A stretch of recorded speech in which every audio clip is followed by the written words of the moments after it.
এরপরে আমরা দেখি সূরা আবাসার ২১ নম্বর আয়াতে আল্লাহ বলছেন, আউযু বিল্লাহি মিনাশ শাইতানির রাজিম, সুম্মা আমাতাহু ফাআকবারাহ। অতঃপর তার মৃত্যু ঘটান ও কবরস্থ করেন তাকে। তাহলে এর আগে আমরা দেখেছি স্টেপ বাই স্টেপ আল্লাহ সুবহানাহু ওয়া তাআলা বেশ কিছু ঘটনার কথা উল্লেখ করেছেন। প্রথমে হচ্ছে নুতফা থেকে আমাদের জন্ম, তারপরে হচ্ছে আমাদের তাকদীর নির্ধারিত করে দেওয়া, তারপরে হচ্ছে মায়ের জরায়ু থেকে আমাদের বের হয়ে আসা, তারপরে তিনি বলেছেন হচ্ছে বের হয়ে আসার পরে আমাদের যে গাইডেন্স বা চলার পথ সেটাকে তিনি আমাদের সামনে সুপ্রকাশিত করে দিয়েছেন। এবং সুম্মা তারপরে কি সেখানে আবারও সুম্মা শব্দটা এসেছে, যে এরপরে যে জিনিসটা সেটা হচ্ছে আমাতাহু বা আকবারা। সো আমাতা, যে আমাতা শব্দের অর্থ হচ্ছে, মাতা শব্দের অর্থ হচ্ছে মৃত্যু, আমাতা হচ্ছে টু কজ ডেথ, কারণ মৃত্যুর কারণ হওয়া। সো এখানে আল্লাহ সুবহানাহু ওয়া তাআলা তাকে মৃত্যুবরণ করান, সেটা এখানে বলা হয়েছে যে তাকে এই দুনিয়াতে পথ দেখিয়ে দেওয়ার পরে তার গাইডেন্সটাকে তিনি সহজ করে দিয়েছেন এবং তারপর শেষ পর্যন্ত তার যে পরিণাম সেটা হচ্ছে মৃত্যু। সো আমরা দেখি যে আমাদের জন্মের সাথে সাথে আলটিমেট যে ট্রুথ, সেই ট্রুথটা আমরা আমাদের জীবনটাকে নিয়ে এত বেশি বেশি ব্যস্ত থাকি যে আমরা জীবনে আমার বাচ্চা কি হবে বা আমি কি হব, আমার কেরিয়ার কি হবে, আমি কি পড়াশোনা করব, আমার কয়টা বাড়ি হবে, কয়টা গাড়ি হবে, আমি কি করব না করব সেগুলোর উপর এত ফোকাস করি যেগুলো হচ্ছে খুবই আনসার্টেন। এগুলো আমি চেষ্টা করলেই পাবো কি না তার কোনো গ্যারান্টি নাই। কিন্তু তারপরেও সেগুলোর উপরে আমার সমস্ত ফোকাস আমি দিয়ে থাকি। কিন্তু যেটা হচ্ছে আল্টিমেট ট্রুথ, যে জিনিসটাকে কোনোভাবেই হচ্ছে আমরা অস্বীকার করতে পারি না, সেটা হচ্ছে আমাদের মৃত্যু। তাহলে আমরা এই দুনিয়ার পথে যেভাবেই চলি না কেন, যেই গাইডেন্সই আমরা অনুসরণ করি না কেন, শেষ পর্যন্ত আমাদেরকে যে রাস্তায় যেতে হবে সেটা হচ্ছে মৃত্যুর রাস্তা। সেই মৃত্যুর পথ আমাদেরকে ফলো করতেই হবে, এখান থেকে বাঁচার কোনো উপায় নাই। এখান থেকে কোনো ইউ টার্ন করার কোনো সুযোগ নাই যে আমি ফিরে আবার দুনিয়ার বুকে আসবো এবং আবার আমি আমার জীবনটাকে রেকটিফাই করে চেঞ্জ করব। আমার এই যে ওয়ান ওয়ে টিকেট আল্লাহ সুবহানাহু ওয়া তাআলা দিয়ে দিয়েছেন সেটাকে ক্যান্সেল করারও কোনো সুযোগ নাই। তো এর পরের যে স্টেজ আল্লাহ বলছেন, এই দুনিয়ার জীবনে তুমি যতদিনই থাকো, একদিনও হতে পারে, ১০০ বছরও হতে পারে, কিন্তু অ্যাট দ্য এন্ড তোমার লাস্ট এরপরের স্টেজ যেটা সেটা হচ্ছে তোমার মৃত্যু। সো মানুষের আসলে তার মৃত্যুর উপরে তো কোনো হাত নাই, সে কোনোভাবেই এটাকে কন্ট্রোল করতে পারে না। আমরা দেখি যে আমাদের চিকিৎসার উন্নতির কারণে, প্রযুক্তির উন্নতির কারণে মানুষ এখন অনেক বছর ধরে বাঁচে। কিন্তু যত বছরই সে বাঁচুক, দেখা যায় যে যত বয়স বয়স বাড়তে থাকে তত তার ডিসেবিলিটি বাড়তে থাকে, কষ্ট বাড়তে থাকে, মানুষের উপর নির্ভরশীলতা বাড়তে থাকে। সো এই যে বার্ধক্যের যে কষ্ট, সে বার্ধক্যের কষ্টটা থেকে আসলে আল্লাহ সুবহানাহু ওয়া তাআলা আমাদেরকে মুক্তি দেন এই মৃত্যুর মাধ্যমে। কিন্তু এই মৃত্যুর উপরে মানুষের কোনো কন্ট্রোল নাই। যে মানুষ অনেক ধরনের আম আম চেষ্টা করছে যে কিভাবে মানুষের জীবন আরো বাড়ানো যায়, হায়াত বাড়ানো যায়। কিন্তু আজীবন বেঁচে থাকবে সে ধরনের কোনো কিছু মানুষের পক্ষে করা সম্ভব হয়নি এবং যখন মৃত্যু আসে সেটা কোনোভাবে ঠেকানোরও তাদের মানুষের কোনো শক্তি নাই। সো তার মৃত্যুর উপরে যার কোনো কন্ট্রোল নাই, তার জীবনের উপরে কিভাবে তার কন্ট্রোল থাকে? তো আল্লাহ সুবহানাহু ওয়া তাআলা এখানে বলছেন যে তারপরে তিনি তার মৃত্যু ঘটান এবং তারপরে যে স্টেজটার কথা এখানে বলা হয়েছে ফা আকবারাহ, যে তারপরে তিনি তাকে কবরস্থ করেন। আবারও আমরা ফা শব্দটা দেখতে পাচ্ছি, তার মানে হচ্ছে এরপরের স্টেপ কি, মৃত্যুর পরে পরের স্টেপটা হচ্ছে তাকে হচ্ছে আল্লাহ সুবহানাহু ওয়া তাআলা কবরস্থ করেন। এখানে এখানে কবারা শব্দের অর্থ হচ্ছে কবর অথবা মাটি, যেখানে মানুষকে আহ মাটির ভিতরে যেখানে মানুষকে রাখা হয়ে থাকে।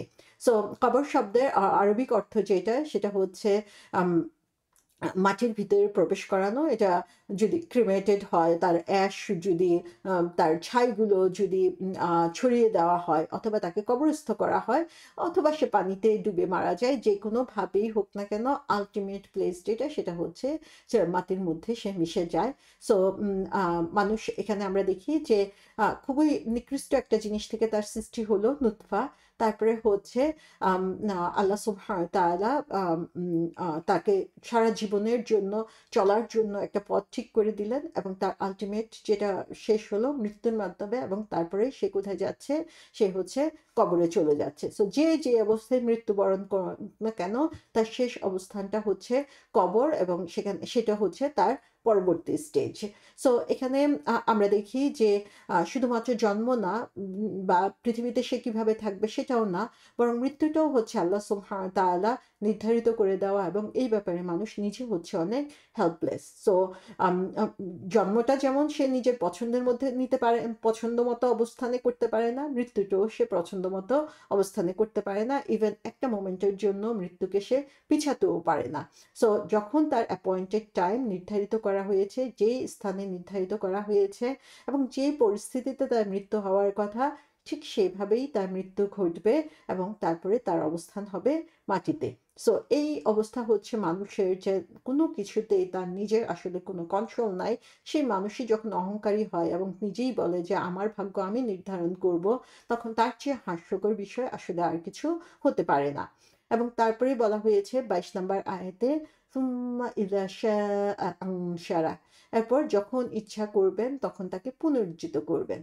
তার মানে এখানেই শেষ না। তাহলে পরের যে স্টেজ, এখানে আমরা সুম্মা দেখতে পাচ্ছি। সো মানুষের জীবনের এই যে সৃষ্টি থেকে শুরু করে একটার পর একটা স্টেজ, আল্লাহ সুবহানাহু ওয়া তাআলা বলছেন যে তাই সব কবরস্থ হয়ে গেল, সেখানেই তার শেষ, তা না, বরং তারপরে যে স্টেজটা আসছে সেটা হচ্ছে ইযা শাআ আনশারা। সো শাআ অর্থ হচ্ছে যখন তিনি ইচ্ছা করেন, যখন আল্লাহ ইচ্ছা করেন। যখন মানুষ ইচ্ছা করে তখন না, মানুষের ইচ্ছা আসলে কিছুই হচ্ছে না, আমরা দেখতে পাচ্ছি। সো এই পুনর্জীবনটাও হচ্ছে মানুষ, আল্লাহ যখন ইচ্ছা করে তখনকার সময়ে আনশারা।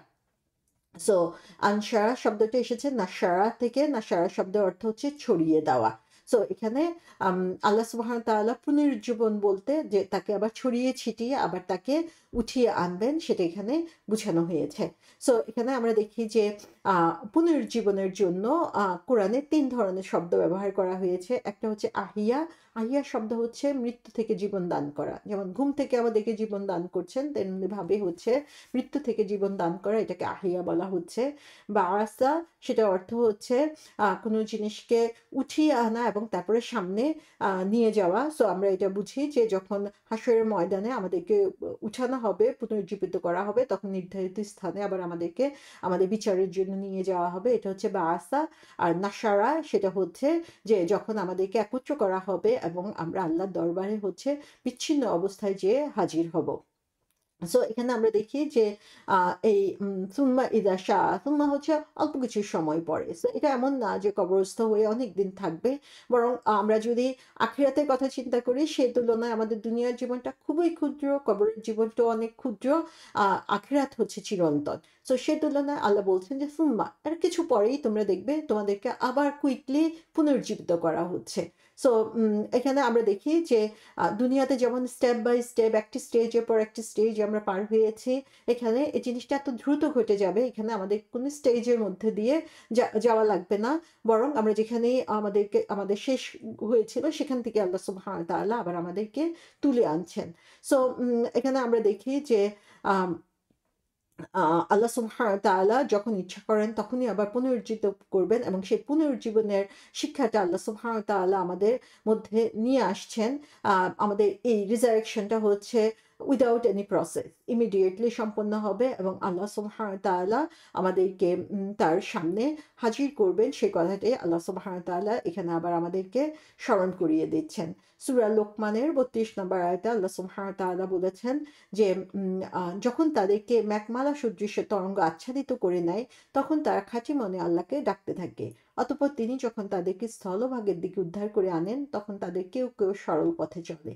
কেবল মিথ্যাচারী অকৃতজ্ঞ ব্যক্তি আমার নিদর্শনাবলী অস্বীকার করে। এই যে লাস্টের যে কথাটা, সেই কথাটা হচ্ছে আমাদের জন্য অত্যন্ত সঙ্গতিপূর্ণ এখানে, যে এর আগে আমরা দেখেছি যে যারা কাফের তাদের কথা বলা হয়েছে যে তারা ধ্বংস হোক, তাদের ধ্বংসের কারণে হচ্ছে তাদের এই কুফরি, তাদের এই অস্বীকার করা।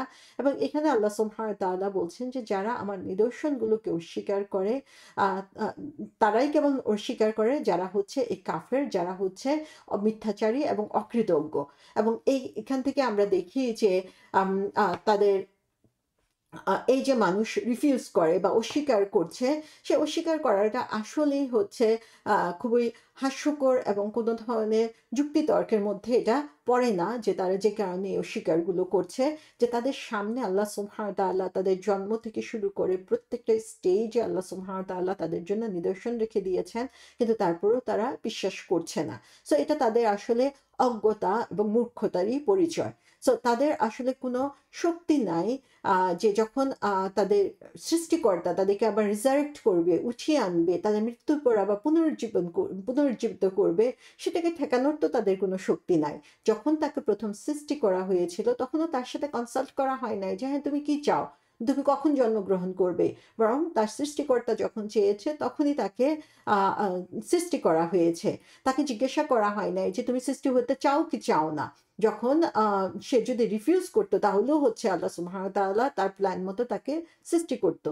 তেমনি ভাবে যখন পুনরুজ্জীবনের সময় হবে তখন আল্লাহ সুবহানাহু ওয়া তাআলা যখন চান, যেভাবে চান, যে পরিস্থিতি চান সেভাবেই তিনি আবার তাকে পুনরুজ্জীবিত করতে পারেন। সো অ্যাবসলিউটলি হেল্পলেস হচ্ছে মানুষ, আল্লাহর এই ক্রিয়েশন। কিন্তু তারপরে দেখা যায় আমরা এমনভাবে হম্বিতম্বি করি, এমনভাবে আমাদের ক্ষমতা দেখাই এই পৃথিবীর বুকে, মনে হয় যেন আমাদের অনেক শক্তি, অনেক পাওয়ার। কিন্তু মুহূর্তের মধ্যেই আমরা যখন শক্তিহীন হয়ে যাই তখনও হচ্ছে সে অবিশ্বাসীরা নিদর্শন দেখার পরও সেখান থেকে মুখ ফিরিয়ে রাখে। সো মানুষ পছন্দ করুক বা না করুক, একটা সময় আসবে যখন আল্লাহ সুবহানাহু ওয়া তাআলা আবার তাদেরকে পুনরুজ্জীবিত করবে, তখন তাদের শক্তি অথবা অন্য কোনো কিছুই সেটা থেকে তাদেরকে বিরত রাখতে পারবে না।